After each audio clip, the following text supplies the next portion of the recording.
Bueno, si os parece, vamos a comenzar. ¿Qué tal? Buenas tardes. Mi nombre es Francisco Catalán. Soy formador de Mate Singapur. También soy profesor de matemáticas en el Colegio Irabia Izaga de Pamplona. Actualmente estamos con el método Singapur, Pensar sin límites. Y yo imparto en tercero y en sexto de primaria. Estoy viendo que hay alguna pregunta. Ah, no es pregunta. Hola, Estíbaliz, ¿qué tal? Nada, no me extiendo más, simplemente comentaros que hoy tenemos una nueva webinar en la que vamos a hablar de iguales pero diferentes. Es decir, vamos a atender a la diversidad. Vamos a ver cómo atendemos a la diversidad en el aula. Para comenzar, lanzo esta imagen. Es una imagen para hacernos pensar, para hacernos reflexionar. Porque muchas veces nosotros pensamos que estamos atendiendo a la diversidad en nuestro aula y a veces no es así, no es del todo cierto. Ahí tenemos a un examinador y a unos alumnos. Y dice, para una selección justa, todos tienen que hacer el mismo examen. Por favor, escalen ese árbol. No sé qué estáis opinando porque no puedo veros ni oíros, pero me imagino que algo así como no todos los animales van a tener la misma facilidad. No todos parten desde el mismo punto, ¿no? Un elefante lo podrá mover, lo podrá tirar igual, pero escalarlo complicado. Y el pez ya, vamos, el pez ya ni qué decir. El mono seguramente tenga mucha más facilidad. ¿Por qué? Por sus características propias. Einstein decía, todos somos genios, pero si juzgas a un pez por su habilidad para escalar un árbol, vivirá toda su vida pensando que es estúpido. Muchas veces a nosotros nos pasa en clase, ¿no? Pensamos, o actuamos, mejor dicho, como si nuestros alumnos y alumnas fuesen todas y todos iguales. ¿Por qué? Porque planteamos los mismos ejercicios, hacemos las mismas pruebas para evaluar, como si todos fuesen exactamente iguales, y no es así. Cada uno tiene su propia naturaleza, cada uno viene de unos padres y unas madres distintos, entonces no tiene nada que ver un alumno con otro alumno o con otra alumna. Entonces tenemos que tratar de tratarles de distinta manera, preparar distintos materiales, enfocar las actividades de una manera distinta, incluso evaluar de una manera distinta, porque cada uno es distinto del otro. Eso sería lo ideal. También es cierto que luego metes la cabeza en el aula, ya os he dicho que yo también soy profesor, y todo cuesta, ¿no?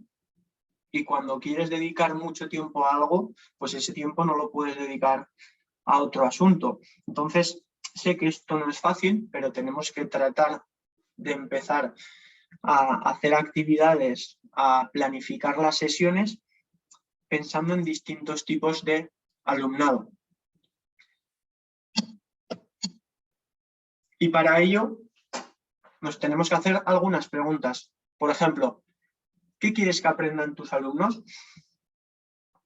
Antes de dar una sesión, lo primero que nos tenemos que preguntar siempre es eso.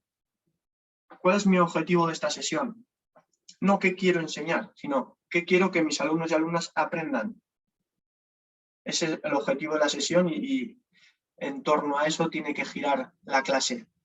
No debemos ir al aula diciendo, hoy tengo que hacer la actividad 5, las 6 y las 7 de la página 18.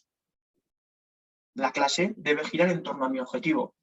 Hoy voy a ir a mi aula con la intención de que mis alumnos comprendan qué es sumar o que comprendan la reagrupación a la hora de hacer sumas conllevadas o restas o lo que sea. El objetivo es lo que tiene que rondarnos siempre en la cabeza. Y a partir de ese objetivo es cuando voy a empezar a planificar. Podré usar esas actividades del libro, por supuesto, pero siempre para ayudarme a que mis alumnos adquieran ese objetivo. La segunda pregunta es, ¿cómo sabes que lo han aprendido?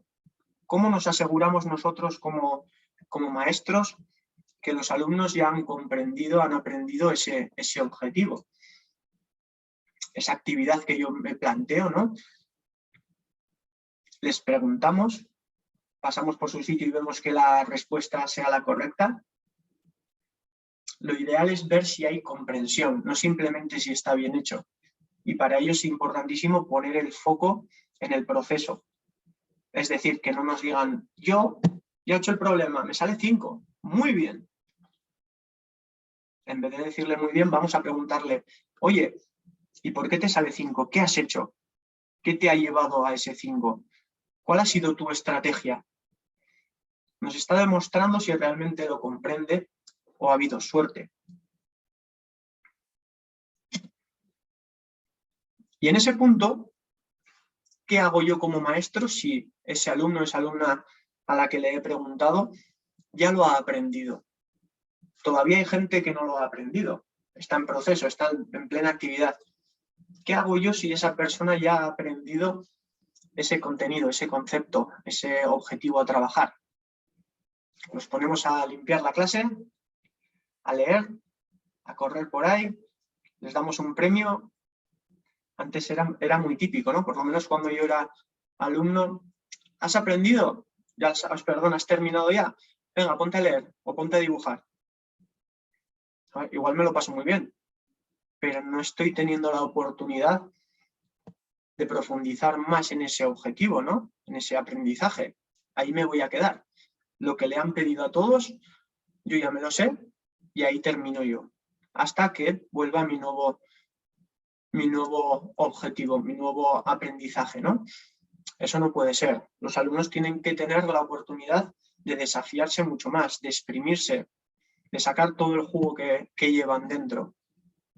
Entonces, ahí tenemos una labor importante a la vez que complicada, los profesores y profesoras. Es desafiarles persiguiendo el mismo objetivo. No es sencillo porque muchas veces tendemos a cambiar de objetivo. Por ejemplo, estamos sumando. ¿Has sumado? Venga, ahora a ver si te sale esta resta. Estamos cambiando el objetivo. Si estábamos trabajando la reagrupación para la suma, si le estamos haciendo restar, ya estamos cambiando de objetivo. Entonces, tendremos que pensar alguna actividad que le desafíe, pero sin cambiar de objetivo. Y también tenemos los alumnos que no lo han aprendido. Yo le pregunto y no hay manera de que lo haya aprendido. ¿Qué pasa? ¿Sigo, avanzo y paso a un nuevo objetivo?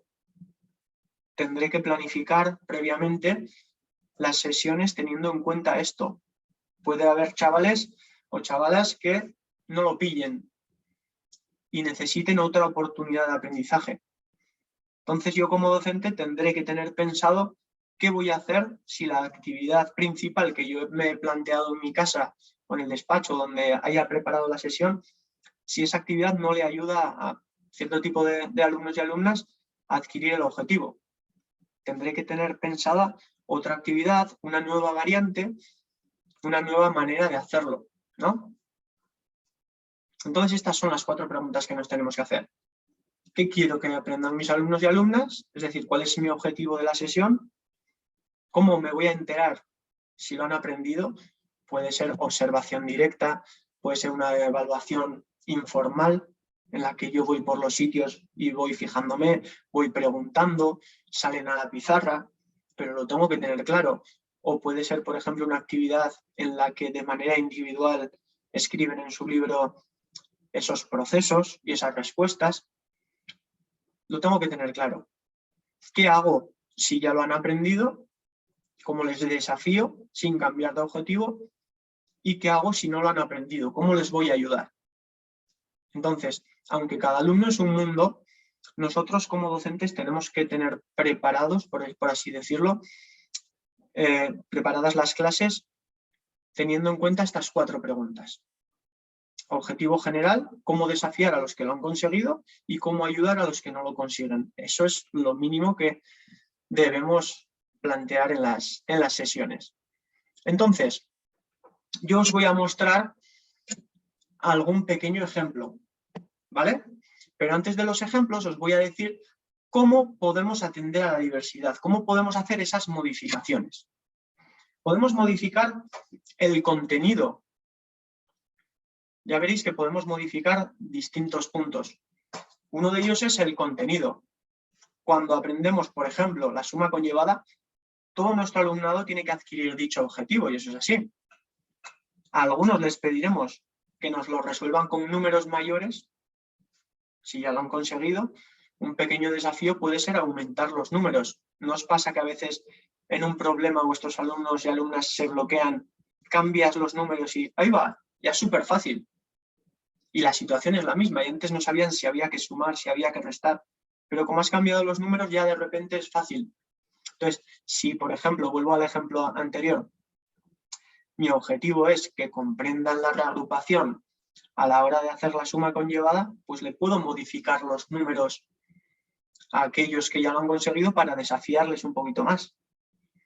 Por el contrario, si no lo han comprendido, les puedo poner números un pelín más pequeños o les puedo otorgar policubos para que lo hagan. Entonces estamos modificando el contenido. Mientras que uno tiene que hacer cierta suma, otro tiene que hacer otra distinta. Pero cuidado, con el mismo objetivo, reagrupación a la hora de hacer sumas conllevadas. También podemos modificar el proceso. A algunos alumnos les pediremos una o dos estrategias, mientras que a otros les pediremos más.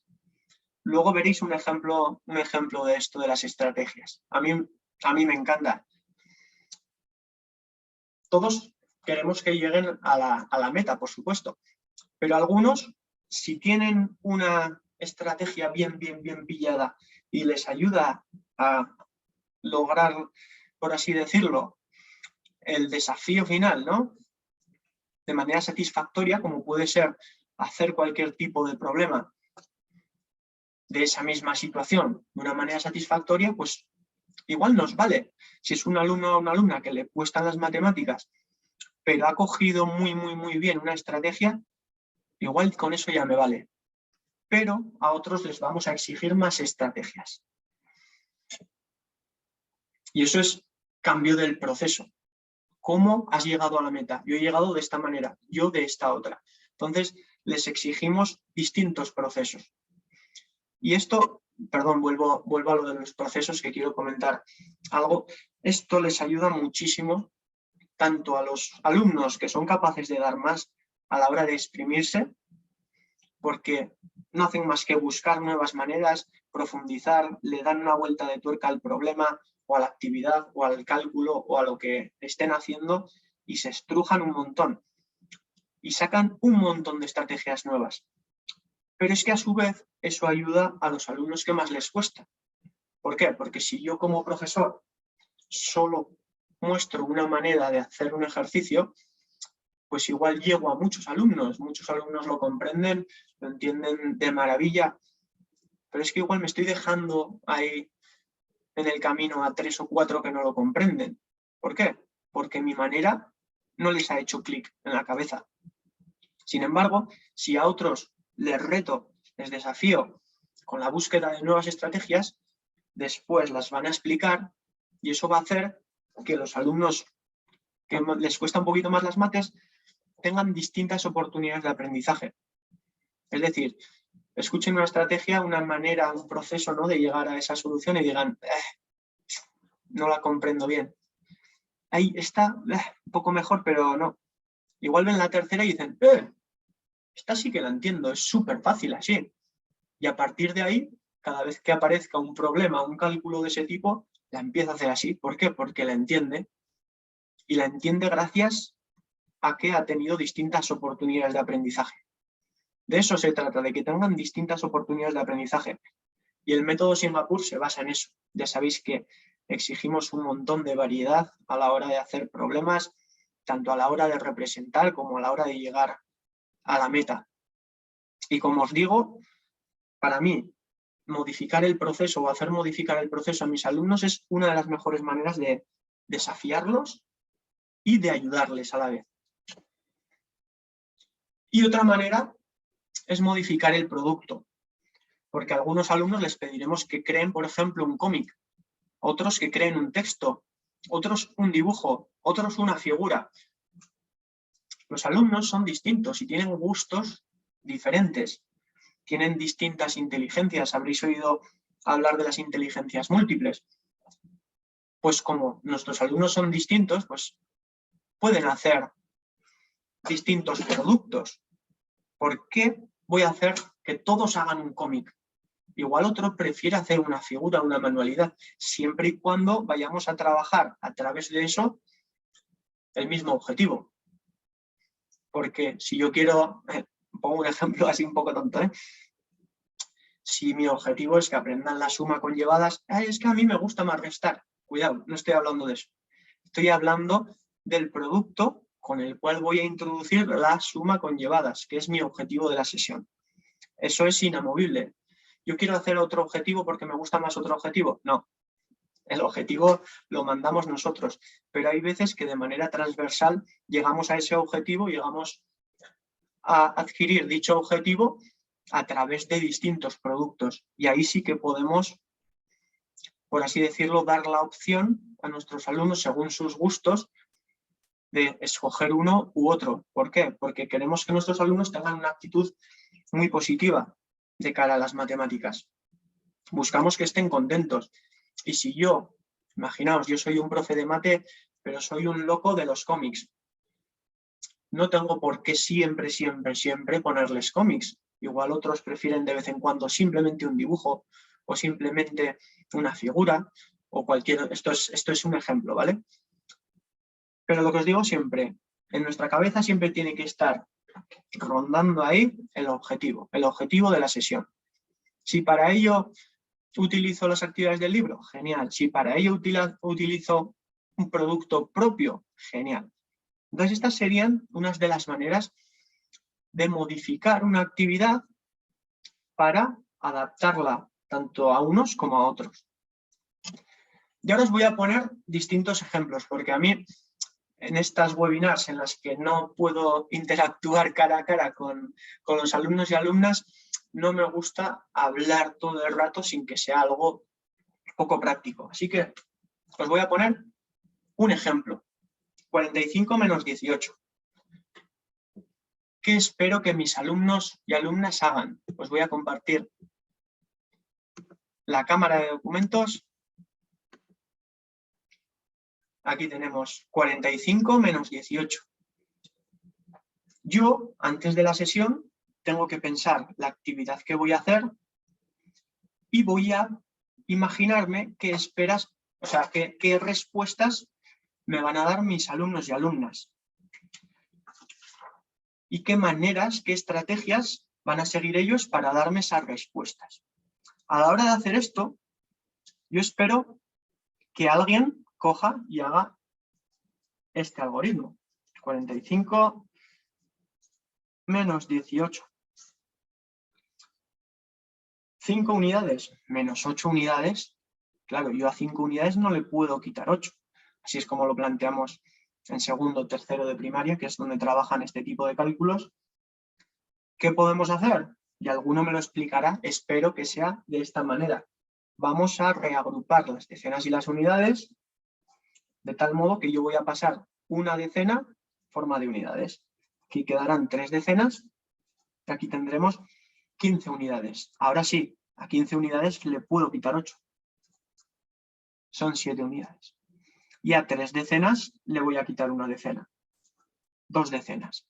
Por lo tanto, 45 menos 18 igual a 27. Y esto es lo que espero que algún alumno haga. ¿Qué pasa? Vuelvo a las preguntas anteriores. ¿Qué pasa si no lo ha comprendido de esta manera? ¿Qué podemos hacer? Tenemos que dar facilidades. Tenemos que hacer que esto algún alumno lo consiga hacer de una manera más visual, lo comprenda a través de la visualización. Pues yo le puedo proporcionar una tabla de valor posicional. Esto es un ejemplo, ¿vale? En la cual tengo unidades y tengo decenas. Y ahora lo que vamos a hacer es representar el número de una manera pictórica. 45, y a 45 hay que quitarle 18. 10, 20, 30, 40 y 1, 2, 3, 4 y 5. Ya tengo representado el número 45. Entonces, a aquellos alumnos que no lo comprendan de esta manera, les puedo decir, oye, ¿lo intentamos así?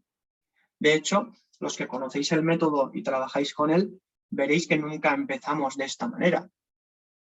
Siempre empezamos de manera concreta, es decir, con material manipulativo, como pueden ser unos policubos, unos bloques multibase.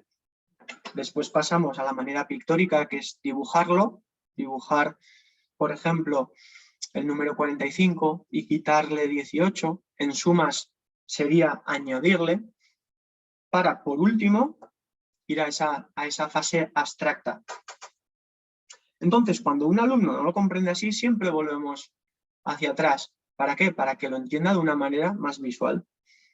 Y no pasa nada porque unos alumnos lo estén haciendo así y otros así. Los alumnos son distintos y avanzan de manera distinta. No todos tienen que dar el paso al mismo tiempo, porque no son máquinas. No todos están preparados para dar el paso a la vez.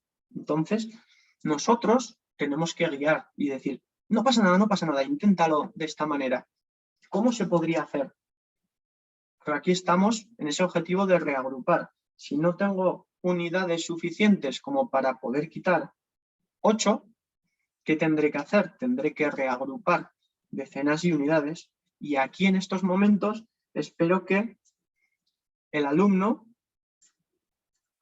coja esa decena y diga, esta decena tiene 10 unidades. Las voy a pasar a la casilla de las unidades. 1, 2, 3, 4, 5, 6, 7, 8, 9 y 10. Entonces, lo que yo antes tenía aquí eran 4 decenas y 5 unidades. Ahora tengo 3 decenas y 15 unidades. En total es el mismo número. Lo único que he modificado ha sido la manera de agruparlas, las unidades y las decenas. ¿Sí? Todavía no hemos quitado el 18. Y ahora lo que vamos a hacer es quitar las 8 unidades. 1, 2, 3, 4, 5, 6, 7, 8. ¿Cuántas me quedan? 1, 2, 3, 4, 5, 6 y 7 unidades. Y ahora vamos a quitar la decena que teníamos que quitar. 3 decenas menos una decena, esas 2 decenas. Nos sale lo mismo. Y si os dais cuenta, hemos hecho exactamente lo mismo. Nosotros como profesores en este punto tenemos que mostrar la conexión que hay entre una fase y otra, para que lleguen a comprender ese saltito que hay entre la fase pictórica y la fase abstracta. Esto no lo tenemos que hacer de manera aislada. No es trabajar por un lado lo pictórico y por otro lo abstracto. Tenemos que ver ese saltito que hay, esa conexión. ¿Estamos viendo aquí las 15 unidades? Aquí están las 15. Al principio había 5. Hemos pasado una decena en forma de 10 unidades y hay 15. Pero las pueden ver aquí. Oye, y es que hay que quitar 8. ¿Cómo represento que estoy quitando 8? Pues en este caso con una X. Porque si las quito ya no están. Por eso las tacho. 1, 2, 3, 4, 5, 6, 7 y 8. ¿Y por qué un 7? Porque es que me quedan 7. Y entonces es cuando los alumnos empiezan a comprender, estamos atendiendo a esa diversidad. Hay gente que ya lo comprendía directamente, pero nosotros le estamos dando la escalera para que consiga llegar. Y lo mismo con las decenas. Si algún alumno no lo entiende de esta manera, siempre podemos recurrir a material concreto. Que tengan esa decena. Y las unidades, lo mismo, que las tengan. Y si tienen que quitar, que cojan y que la quiten. Si fuese una suma, si tienen que añadir, que cojan y que añadan. siempre es esa la secuencia CPA, concreto, pictórico, abstracto. Pero si ya estamos en este punto y hay alguno o alguna que no lo comprende, que no nos cueste ir hacia atrás, que no nos cueste retroceder, porque esto no es volver a perder tiempo, para nada. Esto para él a la larga va a ser algo que le ahorre tiempo. ¿Por qué? Porque va a hacer que comprenda y cuando comprenda hará esto muy bien. Y si le añado otra columna, un número de 3 cifras menos un número de 3 cifras, si lo ha comprendido no va a tener ningún problema y va a avanzar de una manera súper rápida. Y si le añado 5 columnas más, pues lo hará igual. ¿Por qué? Porque ha entendido la reagrupación. Entonces, no es perder tiempo el hecho de volver hacia atrás, es dedicar tiempo para luego poder avanzar de una manera más segura. Esto con los alumnos que han tenido dificultades a la hora de hacer esto, que esto, repito, es lo primero que me espero al plantearles esto. ¿Sí? Pero ¿qué hacemos con aquellos que lo han cogido muy rápido? ¿Cómo podemos desafiarles? A mí una de las maneras es decirles, oye, ¿serías capaz de hacerlo de cabeza? Claro, si ya lo han hecho no tiene sentido, pero ponerle una muy similar y que la haga de cabeza. Es un desafío algo mayor. ¿Por qué? Porque si están en este punto, muchos de ellos tienden a hacer el cálculo pensándolo así, pero reteniendo toda esa información en la cabeza. Entonces es un proceso de metacognición, de reflexión, pues muy grande, ¿no? El que tienen que hacer a la hora de hacer un cálculo de estos de cabeza. Hay otros que tienen otras estrategias distintas, estrategias de cálculo mental que trabajamos nosotros en el método, como puede ser, por ejemplo, hacerlo con números conectados. Me explico. Por ejemplo, a la hora de hacer 45 menos 18, yo puedo descomponer el 45 y puedo descomponer el 18. Aquí los alumnos lo que suelen hacer habitualmente es descomponer el 45 en unidades y en decenas.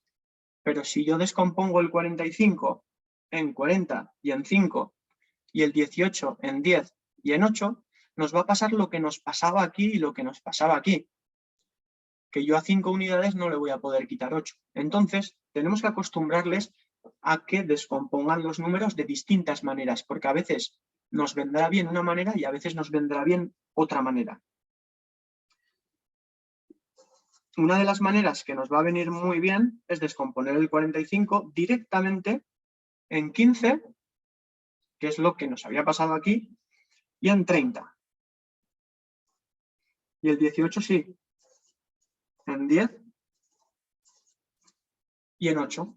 Y ahora sí, a 15 unidades vamos a quitarle 8 unidades, son 7 unidades, y a 30 unidades vamos a quitarle 10. 20 unidades. 20 y 7 me hacen 27. Esto es otra manera. Y nosotros como profes tenemos que perseguir que se trabaje los números conectados. Esto lo vienen trabajando desde infantil. Pero esto les ayuda a entender un montón de cosas. Desde los modelos de barras, que me imagino que habréis oído hablar, si sabéis qué es esto del método Singapur, hasta objetivos mucho más complejos. Entonces tenemos que perseguirlo porque es algo que les ayuda a hacer cálculos mentales de una manera mucho más ágil. Incluso les podemos decir, oye, ¿y hay estrategias distintas? Porque si os fijáis, el 18, ¿a qué número se acerca? Y alguno dirá, el 18 se acerca al 20. Bueno, pues sigue trabajando ahí. Y ya le he lanzado un pequeño desafío. ¿Qué puedo hacer yo con el 20? Y alguno dirá, claro, yo le puedo quitar a 45 20, que claro, 20 son 2 decenas. Solo tengo que quitarle 2 decenas. 4 decenas menos 2 decenas, 2 decenas, 25. Pero es que yo 20 no es lo que tenía que quitarle, es 18. Entonces, ¿Qué conexión hay entre 20 y 18? 20 es 2 más que 18. Entonces, si yo aquí le he quitado 20 y me ha dado 25, en realidad le he quitado 2 más de lo que debía. Como le he quitado 2 más de lo que debía, algo tengo que hacer. Pues se lo voy a devolver y así me quedo en paz. Si os dais cuenta, le he quitado 2 más y ahora le devuelvo 2 más. 25 más 2, 27. Por lo tanto, 45 menos 18 es igual a 27. Si os dais cuenta, en toda esta hoja hemos visto distintas maneras de llegar a una misma solución, distintos procesos para llegar a la meta. Si nosotros solo ofrecemos esta oportunidad de aprendizaje a nuestros alumnos, puede que lleguemos a todos, pero puede que no. Sin embargo, si facilitamos y ofrecemos todas estas oportunidades de aprendizaje, lo normal será que todos, al menos una, la cojan, la hagan suya y la empiecen a utilizar. Entonces, de eso se trata. El que no ha conseguido hacerlo, le voy a dar oportunidades más visuales, más sencillas, que a priori le ayuden más. Y el que ya ha conseguido hacerlo, le voy a desafiar un poco.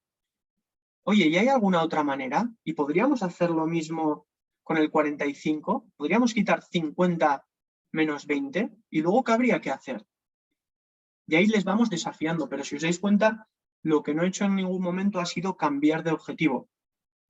Estamos persiguiendo el mismo objetivo, que es reagrupar y hacer cálculos de restas en las que hay llevadas. ¿Sí? Os pregunto sí como si me fueseis a contestar y no me podéis contestar. Entonces, vuelvo a la presentación.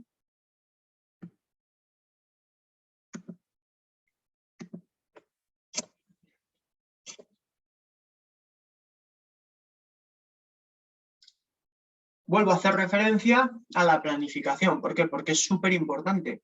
Cuando yo voy a ir a una clase, tengo que pensar cuál es el objetivo de esta lección, la columna central, para la mayoría de estudiantes. Es decir, ¿qué espero que hagan la mayoría de estudiantes? Espero que hagan el algoritmo vertical. ¿Cómo puedo diferenciar esta lección para los estudiantes con dificultades? Pues les puedo facilitar material de este tipo, por ejemplo, a poner un número más pequeño, pero tenerlo ya planeado, habernos anticipado. ¿Cómo podemos diferenciar esta lección para los estudiantes más ágiles, más veloces, que les cuesta un poquito menos? Pues les voy a desafiar con esas estrategias, que además les va a ayudar a su vez a los alumnos con más dificultades, porque van a gozar de distintas oportunidades de aprendizaje. Y para acabar, os voy a mostrar un ejemplo de la resolución de un problema. ¿Cómo podemos atender a la diversidad en una resolución de problemas? Dice así: en un triángulo isósceles, cada uno de sus lados iguales mide 3 metros más que el desigual. Si el perímetro mide 36 metros, ¿cuánto mide cada lado? Ya sabéis que el triángulo isósceles es el que tiene 2 lados iguales y uno distinto. Entonces, lo mismo que antes, ¿qué espero yo que hagan mis alumnos?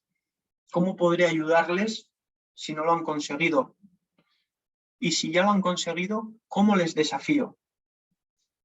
Entonces, aquí os vuelvo a conectar la cámara de documentos. Llegados a este punto, nosotros ya hemos trabajado el modelo de barras. Entonces, yo, por ejemplo, espero que algún alumno mío diga, vale, tengo 3 lados. Lado 1, lado 2 y lado 3. Cada uno de sus lados iguales mide 3 metros más que el desigual. Entonces ya sí que voy a hacer 3 lados iguales, pero a 2 de ellos les voy a añadir 3 metros más. Entonces, lado 1, lado 2 y lado 3. Pero claro, esto estaría bien si los tres lados fuesen iguales. Me está diciendo que hay dos lados que miden 3 metros más. Entonces les voy a añadir un trocito de 3 metros a este y un trocito de 3 metros a este otro. Sigo leyendo. Si el perímetro mide 36 metros, es decir, el perímetro es la suma de estos tres lados, eso está aquí. ¿Cuánto mide cada lado? Es decir, yo quiero saber cuánto mide el lado corto y también cuánto miden los lados gordos, los lados grandes. Entonces, nosotros en el modelo de barras, aunque esta webinar no haga referencia sola y exclusivamente al modelo de barras, os lo cuento, tenemos que reflejar toda la información del enunciado y también la incógnita, la pregunta, ¿qué es lo que yo quiero saber? Quiero saber cuánto mide cada lado, pues por lo tanto, el interrogante hace referencia al lado corto y este otro interrogante hace referencia a los dos lados largos. ¿Cómo podemos seguir? Pues aquí seguramente algún alumno diga, claro, estos son 3 metros, estos son 3 metros, pero por lo demás, los tres son iguales. Si yo quito esos 6 metros, lo que tengo son partes iguales. Esto lo trabajamos desde el principio del modelo de barras, lo de las partes iguales, al hacer grupos de multiplicación, al hacer fracciones. Entonces, enseguida van a tener la estrategia de quitar esos 6 metros. Así que van a decir 36 menos 3 menos 3 o menos 6 directamente es igual a 30 metros. Si yo a los dos lados grandes le quito esos 3 metros de más que tienen, en total, entre estas tres partes iguales, tenemos esos 30 metros. Si yo quiero saber cuánto es cada una de ellas, 30 metros dividido entre 3 igual a 10 metros cada una de estas partes. Entonces, esto ya sé que son 10 metros, estos son 10 metros y estos son 10 metros. Por lo tanto, este interrogante ya sabemos que son 10 metros y este otro serán 10 metros más 3 metros, 13 metros. Ahora vendrían las respuestas. Los dos lados, no lo voy a escribir para no perder tiempo, los dos lados largos miden cada uno 13 metros y el lado corto mide 10 metros.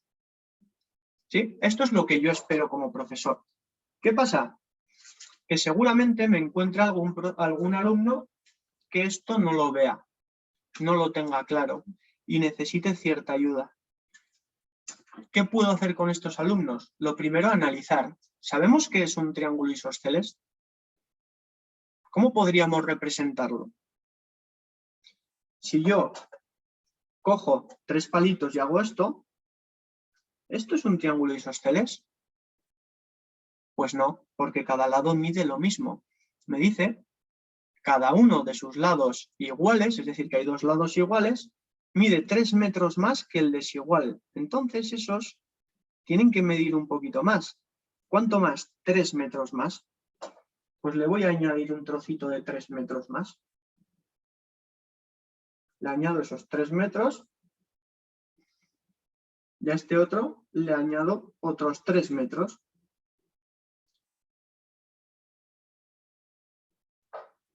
Y le voy a decir que todo el perímetro suman 36 metros. Vamos a ver si ahora es capaz de adivinar cuánto mide cada lado. Yo quiero saber cuánto mide este lado de aquí y quiero saber cuánto miden estos dos. Pero sé que todo esto es 36. Alguno dirá, vale, si quitamos esto, ya no me dirá 36. Y si no lo dice, nosotros le podemos hacer guía. preguntas guía. Oye, si esto, todo el perímetro, es decir, la suma de estos tres lados es 36 metros, ¿qué pasaría si quitamos estos 3 metros y estos 3 metros? Seguro que llegan a la conclusión de que entonces el perímetro es menor. ¿Cuánto menor? 6 metros menos. Y si esto sabemos que es 30 metros, ¿cuánto es uno de ellos? Volvemos al modelo de barras, división. ¿Sí? 30 dividido entre 3 grupos, ahí voy a tener la solución. ¿Sí? ¿Se ve? Partimos de algo más visual. Si os dais cuenta, en el modelo de barras no estábamos viendo un triángulo. Era algo un poquito más abstracto, aunque es muy visual el modelo de barras. Igual hay gente que dice, sí, pero es que yo ahí no veo un triángulo isósceles. Ahí va, aquí sí que lo veo. Ahora lo entiendo. Esa es la frase que tiene que decir un alumno nuestro. Ahora lo entiendo y eso es lo que tenemos que tratar de conseguir. ¿Qué hacemos con los alumnos que ya lo han cogido? Oye, ¿serías capaz de sustituir estos materiales por letras? Mira, a este le podemos dar la letra L y este es igual, ¿no? Lo que pasa es que aquí hay un 3 metros aparte. Esta también puede tener la letra L de lado y esta la letra L de lado. ¿Cómo podemos hacerlo? Mira, L más 3 más L más 3 más otro L es igual a 36 metros. ¿Cómo podemos seguir? ¿Cuántas L's tenemos aquí? Tenemos 3 L's, 1, 2 y 3. ¿Sí? ¿Veis? Las 3 L's. Más 3, ¿cuánto suma eso? 6 metros. Claro. 6 metros, ¿lo estáis viendo? Igual alguno necesita ponerse los metros. Pues perfecto. ¿Es igual a cuántos metros? Los 36 metros. Pero es que yo quiero saber cuánto mide una de las L's. ¿Cómo podemos adivinarlo? ¿Cómo lo podemos averiguar? Lo primero que tenemos que hacer es aislar esos metros de ahí. ¿Por qué? Porque lo que yo quiero saber es cuánto mide simplemente, o las 3 barras, y luego a posteriori, una de ellas. Lo mismo que hemos hecho antes. Si nosotros quitamos 6 metros de aquí, de esta figura, ¿qué pasa con el perímetro? Que también quita 6. Aquí lo que podríamos ver es que esos 3 lados más 6, que es lo que teníamos antes, si le quitamos 6, tenemos el perímetro de antes menos 6 también. ¿Por qué? Porque estos 6 que estamos quitando aquí, se lo quitamos al perímetro. Lo que nos queda, que 3 lados es igual a 30 metros. Por lo tanto, un lado, 30 entre 3. ¿Veis? Un lado sería 30 dividido entre 3 partes. Yo solo quiero saber cuánta es una, que es esos 10 metros. Y si luego quiero saber otro de los lados, que es el que le añadimos 3, 10 más 3, 13 metros. Es una manera de desafiar a aquellos más ágiles y a la vez ayudar a todos. En definitiva, en resumen, ¿qué quiero que os quede muy claro de esta webinar? Que lo que tenemos que hacer es planificar teniendo en cuenta los distintos niveles para poder ayudar a todos, que todos saquen todo el jugo que tienen dentro. Estoy viendo ahora una pregunta, y para la comprensión del enunciado, ¿cómo haríais vosotras y vosotros? Para comprender el enunciado lo que tenemos que hacer, a mí lo que me gusta hacer, es que ellos sean los que cuenten con sus propias palabras qué es lo que entienden. Nosotros podemos hacer preguntas guía. Por ejemplo, para el tema que estábamos viendo antes, en un triángulo isósceles, Pues yo aquí me detengo. ¿Por qué? Porque veo que puede ser un obstáculo para ellos. Y como no quiero que el obstáculo sea el desconocimiento de esa palabra, me detengo. Oye, ¿alguien sabe qué es un triángulo isósceles? Y enseguida lo sacan. Si nadie lo saca, podemos decirlo nosotros. Pero ahí estamos ayudando, nos estamos anticipando y estamos ayudando a que comprenda el enunciado. Que el desconocimiento de una palabra no sea su obstáculo para no hacer bien el ejercicio. Entonces es labor nuestra anticiparnos, detectar dónde puede haber problemas, sobre todo con aquellos niños que les cuesta un poquillo más. No sé si hay alguna otra preguntilla.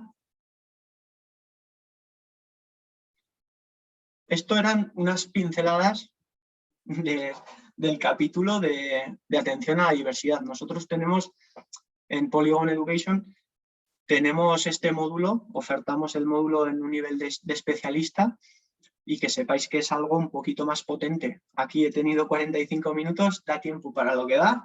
Entonces, si alguien está interesado en recibir más formación sobre esto, siempre puede contactar con la empresa Polygon Education y pedir información, porque nosotros, como os digo, damos cursos y módulos específicos, como puede ser el de atención a la diversidad, más potentes que esto. ¿Por qué? Porque aquí no teníamos mucho tiempo.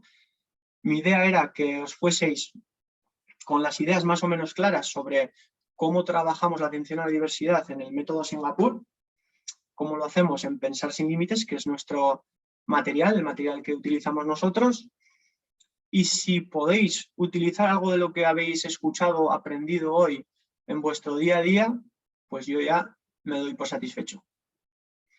Así que nada, mucho ánimo y que vaya muy bien. Nos vemos.